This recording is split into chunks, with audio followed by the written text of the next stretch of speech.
Hola,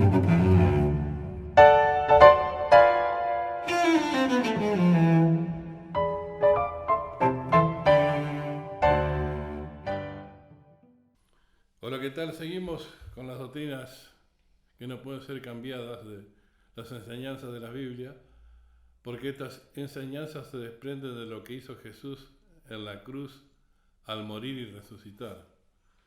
Y vamos a hablar ahora de la enseñanza o doctrina de la santificación.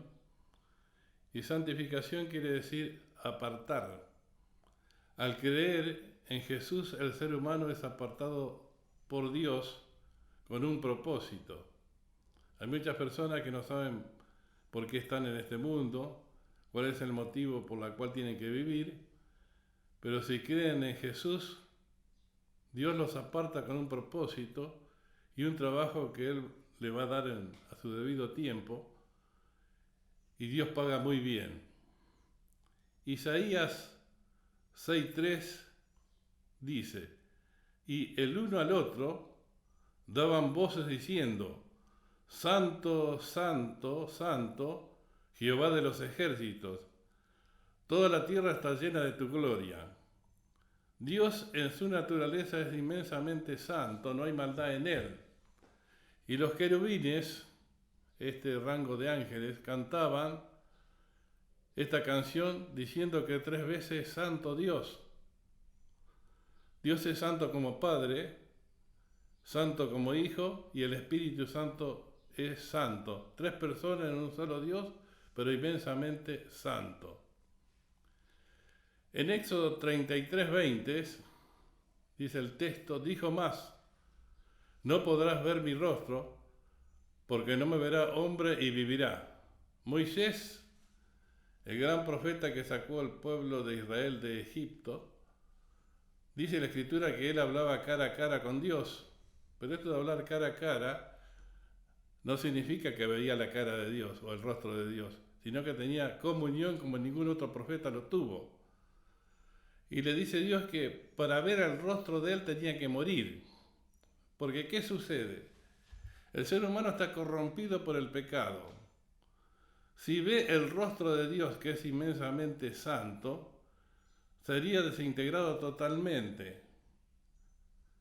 1 Corintios 1:2 dice: a la iglesia de Dios que está en Corinto, a los santificados en Cristo Jesús, llamados a ser santos, con todos los que en cualquier lugar invocan el nombre de nuestro Señor Jesucristo, Señor de ellos y nuestro.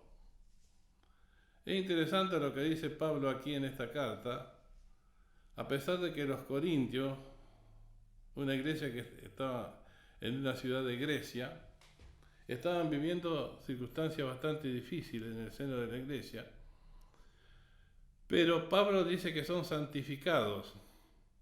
Claro está que le escribe 2 cartas para que corrija esos errores y para que los que son santificados empiecen a santificarse cada vez más y se aparten de todo error. Pero también los llama santos, eso es que deberían ir creciendo en santidad a medida que maduraban espiritualmente. 2 Corintios 7:1 dice: así que, amados, puesto que tenemos tales promesas, limpiémonos de toda contaminación de carne y de espíritu, perfeccionando la santidad en el temor de Dios.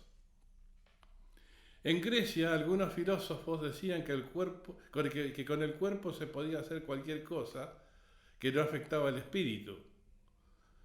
Pero Pablo le dice que debían guardarse de toda contaminación de espíritu y cuerpo. La cultura de Grecia había entrado dentro de la iglesia, o ellos mismos siguieron con la cultura esa, de que lo que hacían con el cuerpo no afectaba al espíritu. Y Pablo le dice que para Dios no es así. Si se usa el cuerpo para hacer cosas malas, afecta al espíritu. Y si se usa el espíritu para hacer cosas malas, afecta a la carne. No necesitamos apartarnos del mundo para ser santos, como lo hacían muchos en la antigüedad, que se iban a la cúspide de una torre, a una montaña alta para apartarse del mundo. El pecado sigue estando en nosotros, y si no nos santificamos desde nuestro interior, Vamos a ser pecador o inmundos como cualquier persona. Podemos estar en un lugar donde está lleno de maldades, pero podemos ser santos ahí en ese lugar. En el tiempo de Jesús, los religiosos no querían ir a ciertos lugares para no contaminarse, se guardaban de tocar cosas impuras.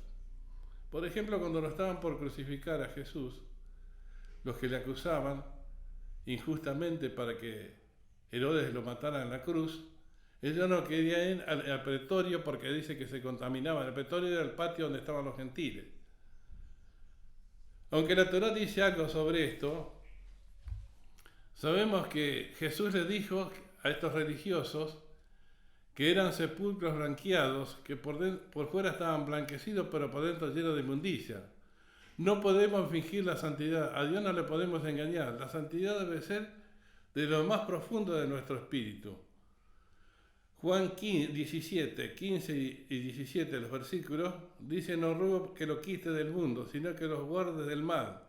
No son del mundo como yo tampoco soy del mundo. Santifícalo en tu verdad, tu palabra es verdad.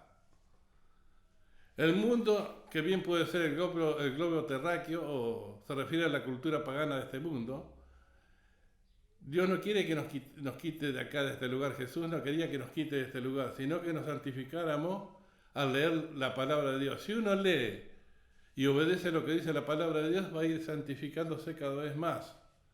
Años atrás había un dicho que decía: este libro, por la Biblia, te apartará del pecado o el pecado te apartará de él.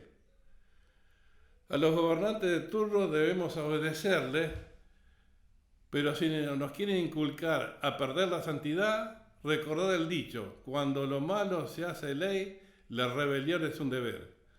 En los últimos tiempos se atacará la santidad y buscarán la paz y felicidad en todo tipo de inmoralidades. Es extraordinario que haciendo cosas que para Dios son aborrecibles, el mundo quiere vivir en paz, pero jamás va a encontrar la paz en el pecado. Apocalipsis 11:8 dice: y sus cadáveres estarán en la plaza de la gran ciudad, que en el sentido espiritual se llama Sodoma y Egipto, donde también nuestro Señor fue crucificado.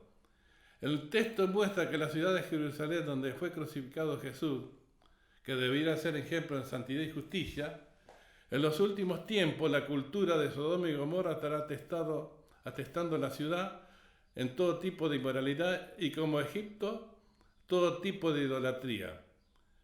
Pero si esto será hasta que aparezca Jesús en la segunda venida y purifique la ciudad de Jerusalén, y será una sede del reinado donde toda inmoralidad e idolatría será deshecha, porque allí reinará Jesús. Ser santo no es cuidarse de no tocar esto o aquello, es hacer bien y cuidarse de no ser un hipócrita. Eso es ser santo. Que Dios le bendiga.